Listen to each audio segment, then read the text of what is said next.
Numele meu este Ancuța Angelescu, sunt din România, trăiesc de 9 ani în Anglia și am aflat despre IRMET prin intermediul unei prietene.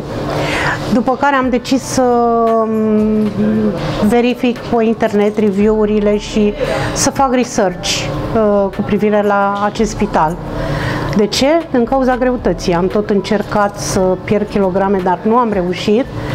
Și având vârsta de 48 de ani, nu este ușor să slăbești. Am încercat diferite diete, costă o grămadă de bani și nu faci nimic.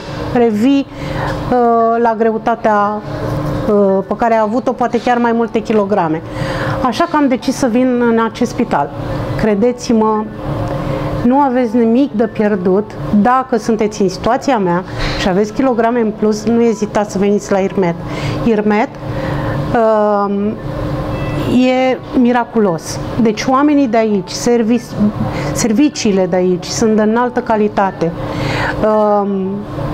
Deci aici îți întâlnești a doua familie. Nu zici că ești la spital, zici că ești la tine acasă cu rudele tale. Nu cu asistente, nu cu doctor, nu, rude. Doctorul care m-a operat, Ali, it's enough. Ali e minunat. Deci a venit în salon să mă vadă în fiecare zi și mi-a luat mâna în mâinile lui. Câți doctori credeți că fac treaba asta? Este extrem de empatic, stă, te ascultă, e minunat.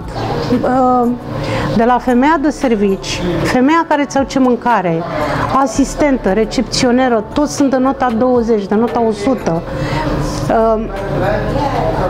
Operația nu e grea, nu vreau să vă mint, nu e ușoară, scuze. Implică riscuri, dar pentru o siluetă frumoasă merită tot riscul, credeți-mă. Iar dacă fetele de aici te văd că ai dureri, imediat acționează și nu e nicio problemă. Deci nu ezitați, dacă aveți probleme cu greutatea, nu întârziați, veniți în acest spital, e cel mai bun din lume.